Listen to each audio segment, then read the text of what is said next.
in nomine Patris et Filii et Spiritui Sancti. Amém. Estamos hoje no quarto domingo depois da Páscoa. Já alertávamos no domingo passado que esta segunda parte do tempo pascal, a Santa Igreja já se prepara para ver tolhida de si aquela presença física visível a qual se acostumara já, de certa maneira, ainda levava de vez em quando algum susto, mas quando depois da ressurreição passaram a conviver com aquele que tão frequentemente lhes aparecia e dividia a ceia e conversava e instruía a eles, aos discípulos, aos apóstolos. Estamos, pois, em clima de despedida. Estamos em clima de dar adeus. Vai aquele que nunca deixará de estar conosco, porque inabita em nós. Vai aquele que jamais deixará de estar conosco durante todos os séculos que atravessou a igreja até hoje e até o seu retorno, estará sempre conosco aquele que foi. E vem aquele que nunca deixou de estar também ele conosco. O Espírito Santo de Deus, no qual tudo existe. Nada poderá existir senão no Espírito de Deus. Vai Jesus justamente para mandá-lo em maior abundância. Mas realmente só quando os dois estiverem presentes tão visivelmente é que já não precisaremos mais estar tristes. Jesus disse aos apóstolos que eles ficavam tristes por causa da sua partida. Impossível não ficar triste pensando que Jesus se foi. Mas essa é uma tristeza boa. Essa é uma tristeza que eu digo do bem. Infeliz o homem que não aceite. E esse é um problema odierno. O problema odierno é que o homem não sente falta da presença física, visível, gloriosa. Sim, sobre tudo isto, da presença gloriosa do Senhor. Não precisa. Nem fale em Jesus voltar. Está tão bom aqui. A sua glória nós mesmos a fazemos com a nossa tecnologia, com a nossa ciência, com as nossas drogas, as nossas viagens, com a nossa bela vida, com os nossos vícios, com os nossos pecados. É assim que faz o homem odierno. A não tristeza pelo Senhor que parte. Então, o homem não quer saber de plenitude do Espírito Santo. Aliás, as leituras de hoje trazem uma palavra que realmente é tão importante, sobretudo diante desta heresia bergogliana que agora tomou conta de toda a igreja e que quer se alicerçar justamente no Espírito Santo. Quer desculpar todas as suas mazelas, todas as loucuras da sua própria cabecinha como sendo inspiradas pelo Espírito Santo. Mas o Espírito Santo nada tem que não tenha recebido de Jesus. E, por outra, diz a palavra hoje, que o Evangelho é a palavra da verdade. E por isso não pode haver contradição entre aquilo que o Espírito Santo vem revelar e a palavra que Jesus, a doutrina de Jesus, o seu ensinamento. Na verdade, o Espírito Santo antes vem confirmar-nos, vem abrir-nos a mais completa e verdadeira compreensão, mas não muda nada, um tiro, uma vírgula, daquilo que Jesus disse e revelou. Eu fico um pouquinho inseguro no afirmar isto, por causa desta palavra que tem no Evangelho de hoje, e que o Espírito Santo viria para ensinar também as coisas que vão vir, as futuras. Mas também as coisas futuras já foram preditas por Jesus. O seu retorno foi anunciado. E é justamente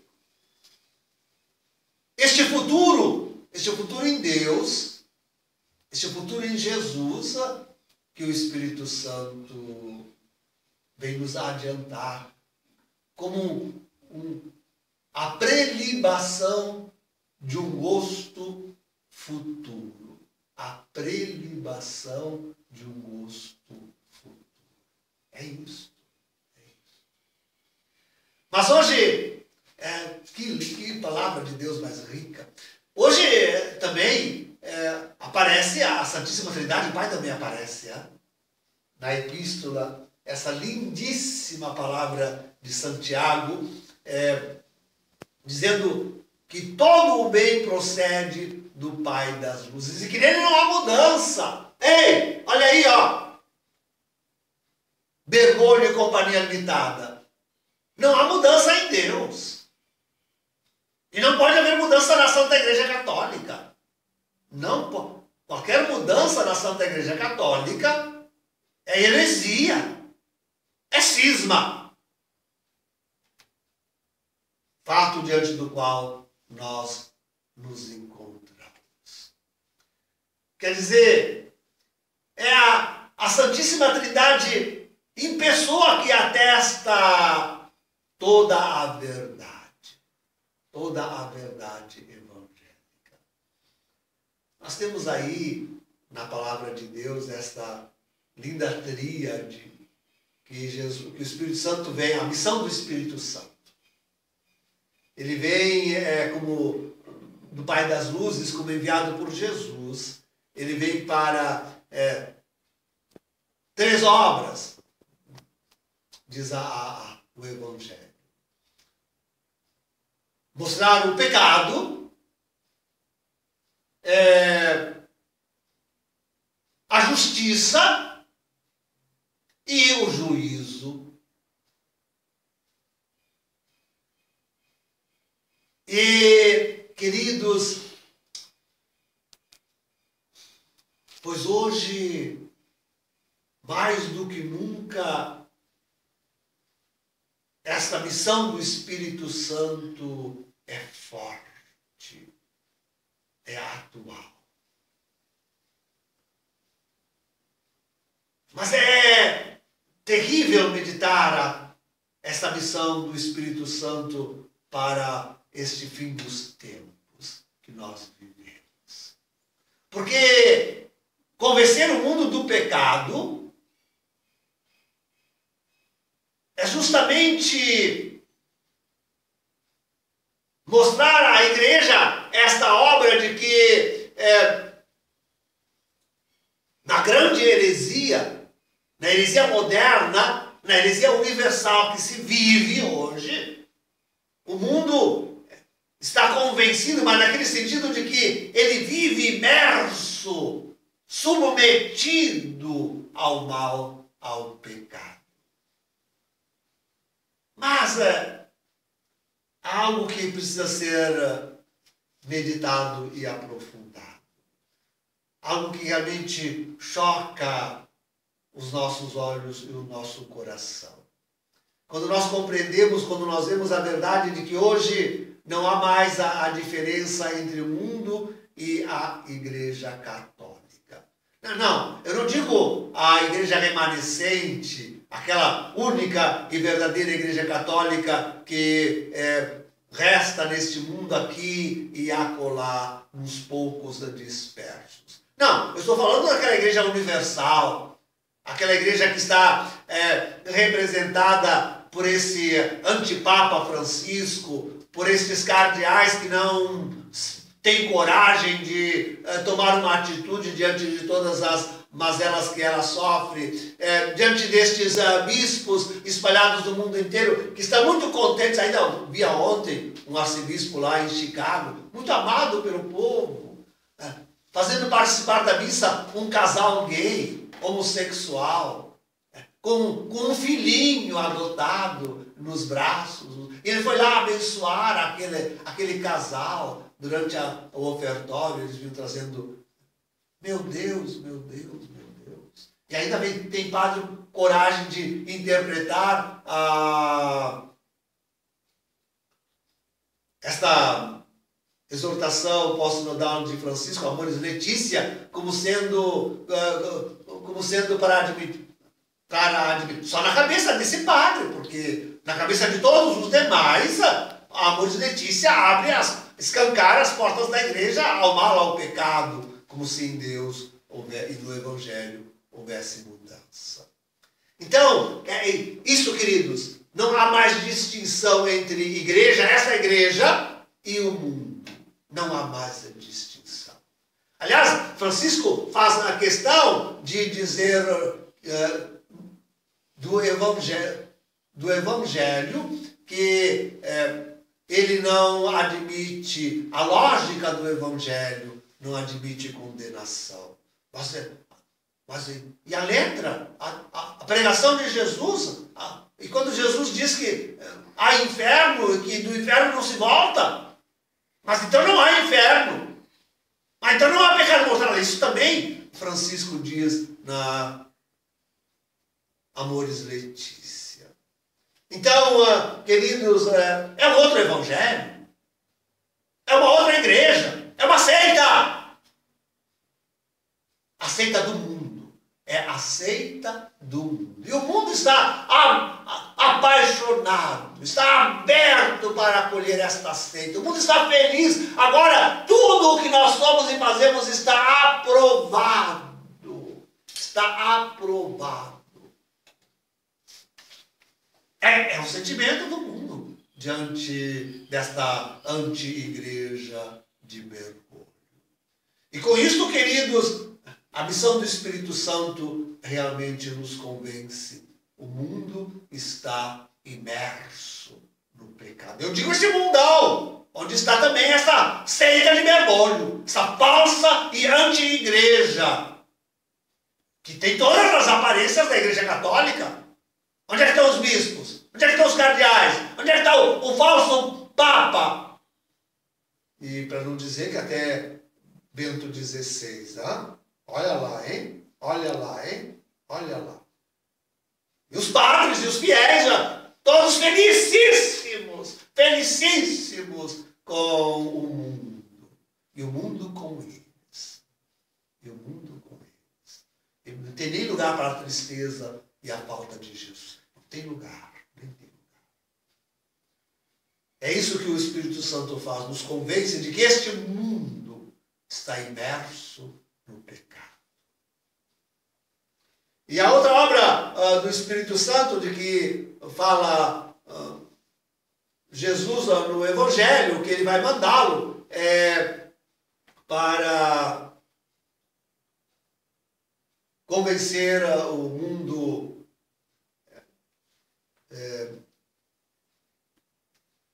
pecado. O que é mesmo?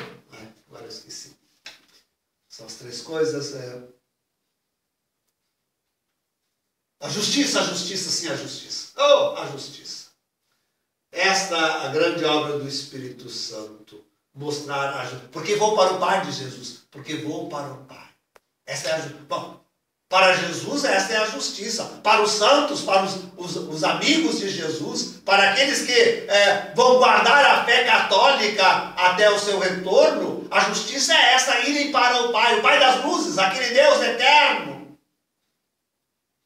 Esta é a justiça. Mas para os réprobos, aqueles que pisam os santos evangelhos, aqueles que destroem a Santa Igreja Católica, aqueles que não vivem mais a santidade dos sacramentos e da palavra de Deus, para estes a justiça é o inferno.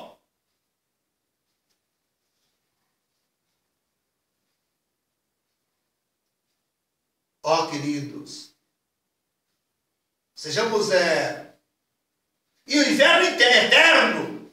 Como o céu é eterno, o inferno também é eterno. Doutrina que sempre ensinou a Santa Igreja, baseada justamente na palavra de Jesus. A palavra da verdade. Olha como isso aparece bonito nas leituras de hoje. O Evangelho é a palavra da verdade. Não creiam em qualquer notícia, queridos. Não creiam em qualquer justiça que os homens possam pregar. Creiam nesta, que vem da palavra de Jesus, a palavra de Deus, a palavra da verdade. Jesus foi para o céu. E levou cativo com ele os nossos corações. Por isso estamos tristes enquanto estamos nesse mundo. Porque o nosso coração está oculto com Cristo em Deus. Então, se faz a justiça. A justiça para Jesus e a justiça para aqueles que são de Jesus. Mas para os réprobos, para aqueles que não sentem as saudades, para aqueles aos quais o mundão está ótimo, está bom assim como está, e fica cada vez melhor, para estes, queridos, a condenação eterna. É isso. Não tem outra coisa. Para esta igreja de Bergoglio, esta seita de Bergoglio, não há outra justiça que não aquela do inferno eterno, que eles negam, pois vão comprová-lo pessoalmente. Vão experimentá-lo pessoalmente. Então veio o Espírito Santo para convencer o mundo do pecado, da justiça e do juízo. É deste que nós estamos às portas, queridos. E é este que mais o mundo nega.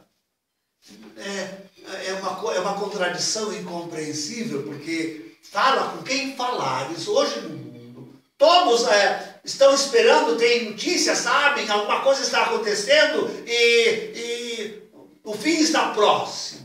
Todos concordarão com isso. Mas na hora de agir, na hora de fazer, na hora de viver, vivem longe dessa notícia, vivem como se isso não fosse jamais acontecer, ou fosse acontecer num futuro tão longínquo, tão distante, que eles podem viver e aproveitar, se é que isso é aproveitar a própria vida, como se jamais fosse haver o juízo. O juízo está às portas, queridos. Medita, pecador, no teu pecado. Tu, que não tens coragem de deixar e abandonar esta seita de Bergoglio, medita no pecado que tu estás fazendo, na destruição da Santa Igreja Católica que tu estás fazendo, e tem medo do juízo. Porque o juízo vem, e vem com toda a claridade, com a claridade do Divino Espírito Santo de Deus. Deus não há mancha, dizia ainda Santiago. No Espírito Santo não há mancha. E os teus pecados serão neste juízo, todos eles revelados. Quem aguentar-se-á de pé diante deste divino juiz?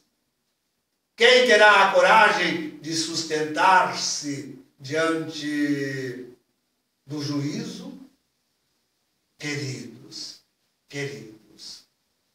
quanto mais se acerca, se aproxima a hora da verdade, a hora do juízo, mais é preciso que tremamos e que nos entristeçamos dos nossos pecados, porque esta também é uma boa e uma salutar tristeza.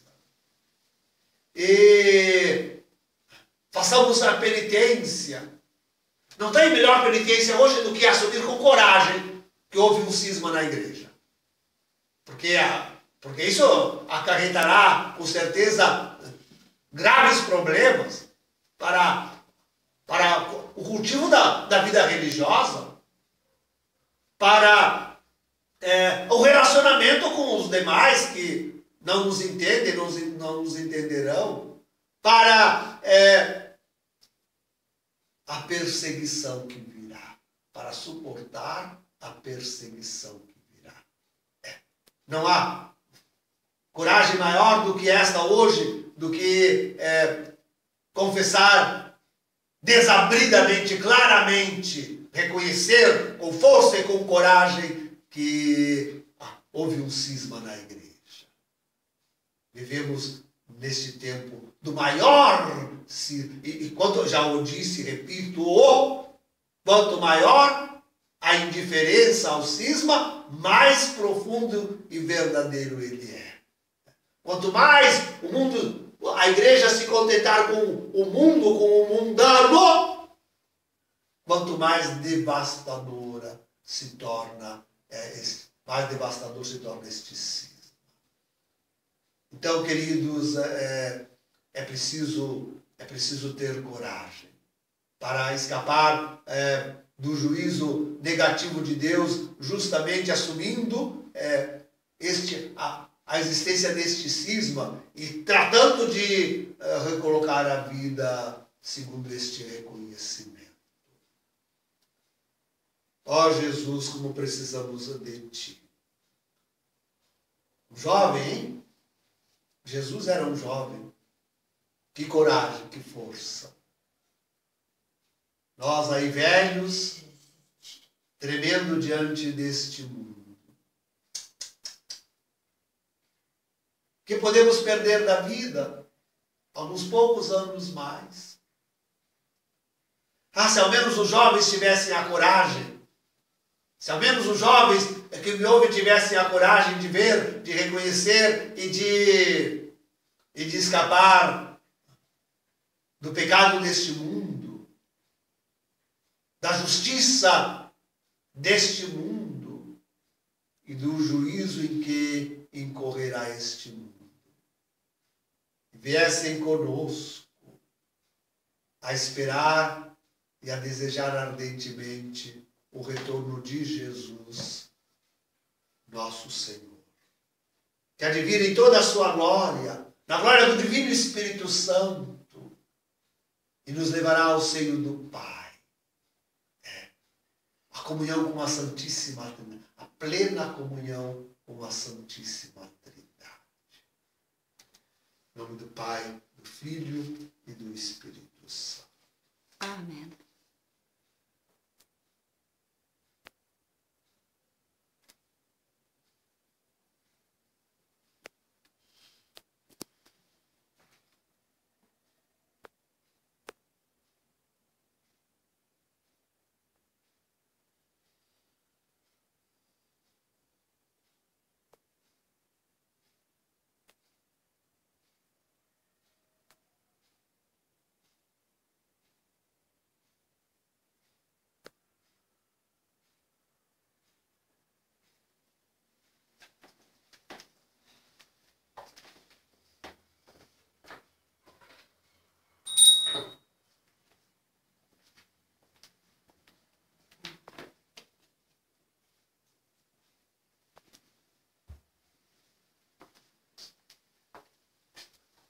Credo in unum Deum, Patrem omnipotentem,